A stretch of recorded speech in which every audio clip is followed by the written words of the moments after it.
नमस्कार मंडळी, स्वागत आहे तुमचं सिरियल कट्टा मराठी या आपल्या यूट्यूब चॅनलवर. ठरलं तर मग आजच्या 2 ऑगस्टच्या भागामध्ये आपण पाहणार आहोत. पूर्णा आजी बोलत असतात, आज खऱ्या अर्थाने आपल्या घरातली पीडा दूर झाली, जिच्यामुळे हे शक्य झालंय तिलाच देवासमोर दिवा लावू दे.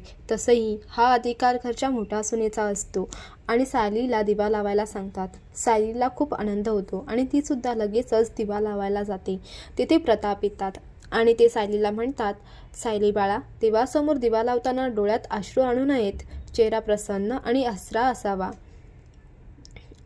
आज तुझा आणि तुझ्या नवऱ्याचा विजय झालाय, त्यामुळे आजचा दिवस दुःखाचा नाही, आनंदाचा आहे. त्यावर डोळ्यातलं पाणी पुसत सायली बोलते, बाबा, आज कोर्टात जे घडलं त्याचा आम्हाला अंदाज होता, पण तुमच्या सर्वांसाठी हे अनपेक्षित होतं. त्यावर प्रताप म्हणतात, तो आमचाच आंधळेपणा होता, पण त्यामुळे तुमचं यश कमी होत नाही. तुझं मनापासून अभिनंदन. तू तुझ्या बाबांसाठी लढलीस आणि शेवटी जिंकलीस. खरं तर प्रत्येक बाबाला तुझ्यासारखी मुलगी मिळायला हवी. आणि हे ऐकून सायलीला खूप भरून येतं आणि प्रतापकडे ती पाहून बाबा असं म्हणते आणि आपुलकीने मिठी मारते.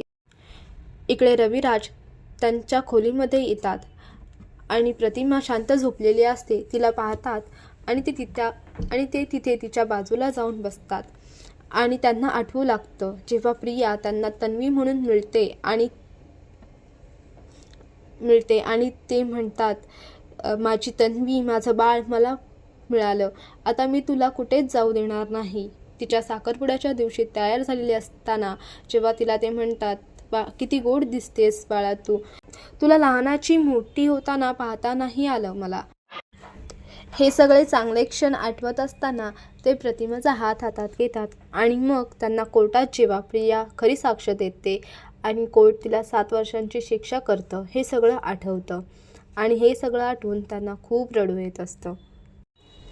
इकडे सुभेदारांच्या घरी सायली सगळ्यांसाठी कॉफी करून आणते, पण कोणीच कॉफी घेत नाही. मग त्यावर सायली बोलते, कॉफी कोणी घेत नाहीये तर मी पटकन सगळ्यांसाठी पिठलं भात करू का? पण त्यावरही सगळे नकार देतात. कल्पना आणि प्रताप नको असं म्हणून उठून जातात. आणि पूर्णा आजी अस्मिताला त्यांना त्यांच्या खोलीमध्ये नेण्यास सांगते. तेव्हा सायली त्यांना बोलते, पूर्णा आजी, तुम्ही उपाशी पोटी गोळ्या कशा घेणार आहात? अन्न तर जायला हवं ना पोटात. त्यावर त्या बोलतात, नको ग, मला नको आग्रह करू, आणि निघून जातात. सायलीची घरच्यांसाठीची तळमळ पाहून अर्जुन तिला बोलतो, रिलॅक्स सायली. त्यावर सायली बोलते, या क्षणी माझा इतका संताप होतोय ना, प्रियाला कळलंच नसेल का घरच्यांचा तिच्यावर किती जीव आहे, त्यांना तिच्यामुळे किती त्रास होत असेल याचा त्यांनी विचारही केला नसेल का? त्यावर अर्जुन म्हणतो, शांत हो, प्रियाला तिची शिक्षा मिळाली आणि घरच्यांना खरं तर शॉक बसलाय. त्यांची लाडकी सून असं काही करू शकते यावर त्यांचा विश्वास बसत नाहीये. बहुतेक त्यांना वाटलंच नसेल की तन्वी असं काही करू शकते. त्यांना थोडा वेळ दे, सगळं काही ठीक होईल. पण त्यावर सायली बोलते, याचाच त्रास सगळ्यांना होतोय. प्रियाला काय हो, फक्त पुरावे मिटवण्याची शिक्षा मिळाली, पण या सगळ्यांना दुखावल्याची शिक्षा तिला कधी मिळणार आहे? कोर्टाने तिला 7 नाही, चांगली 14 वर्षांची शिक्षा करायला हवी होती. आता सायली तर हे भावनेच्या भरात बोलत असते, तर नेमकंच तिचे बोलणे अश्विन ऐकतो आणि त्याचा गैरसमज होतो. तो दारातूनच बोलतो, बस फक्त 14 वर्षांची नाही, तिला 14 वर्षांची नाही, तिला फाशीच व्हायला हवी होती, हो ना? आणि तुझी तर हीच इच्छा असेल, एकदा की तन्वीला फासावर लटकवलं की तुझं मन शांत होईल. त्यावर सायली शांतपणे बोलते, हे बघा अश्विन भाऊजी, असं काही नाहीये, पण गुन्हा हा गुन्हाच असतो. त्यावर अश्विन बोलतो, एवढा काय मोठा गुन्हा केला होता तिने? खोटी बोलली एवढंच ना?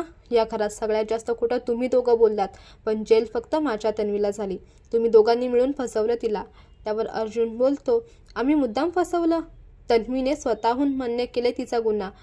तू अजूनही त्या केसचं रेकॉर्डिंग पाहू शकतोस.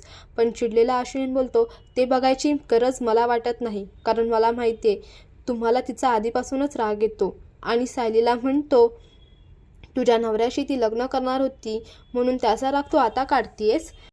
पण सायली बोलते, अश्विन भाऊजी, तुम्ही कुठला संबंध कुठे काढताय? पण अश्विन खूपच भडकलेला असतो आणि सायलीवर ओरडून बोलतो, तू तिच्या आणि दादाच्या मध्ये आलीयस, त्यातून तिची जी अवस्था झाली होती ना त्यातून मी तिला बाहेर काढलं आहे आणि आतासुद्धा तिच्याबरोबर राहणार आहे.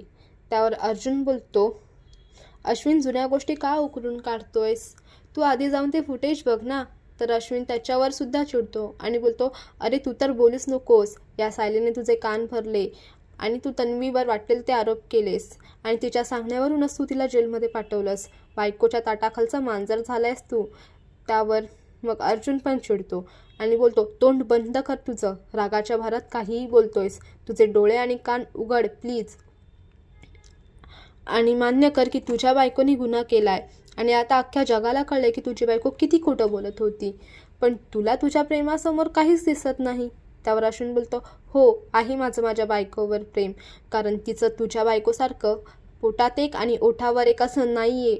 अश्विनच्या अशा बोलण्यावर अर्जुन त्याच्यावर जोरात ओरडतो, पण सायली त्याला थांबवते आणि बोलते, अहो काय करताय? आत्ताच बोललात ना घरच्यांना थोडा वेळ द्यायला हवाय, मग तसा वेळ अश्विन भाऊजींना सुद्धा मिळायला हवा ना. पण अश्विन इतका चिडलेला असतो की तो सायलीलाच बोलतो, तुझी नाटकं बंद कर आणि जाऊन सेलिब्रेट कर. तुझी बालपणीची मैत्रीण जिचा तू तिरस्कार करतेस ना, तिला जेल झाली आहे जेल. आणि त्या दोघांना बोलतो की तुम्ही दोघं लक्षात ठेवा, तिचा नवरा अजून जिवंत आहे. आणि असं म्हणून निघून जातो. पुढील भागात आपण पाहणार आहोत पूर्णा जी सायलीसोबत बोलत असतात की कुठल्या अभद्र मुहूर्तावर मी अश्विनचं लग्न त्याच्याशी लावून दिलं ग. त्याच्या आयुष्याची राखरांगोळी केली मी. का मी तिला आपलं घर पोखरू दिलं? इतकी मोठी घोर चूक मी कशी केली? आणि हे सगळं बोलत असताना त्यांना चक्कर येऊ लागते. सायली त्यांना पकडते आणि सावरण्याचा प्रयत्न करते. तर मंडळी तन्वीला जेल झाल्यामुळे इकडे अश्विन खूप चिडलेला असतो. अश्विन आणि तन्वीची काळजी करून पूर्णाजींना सुद्धा त्रास होऊ लागतो. आता पुढील भागात काय होणार हे पाहण्यासाठी आणि ठरलं तर मग या मालिकेच्या पुढील भागांच्या अपडेट्ससाठी आपल्या चॅनलला सिरियल कट्टा मराठीला नक्की सबस्क्राईब करा. धन्यवाद.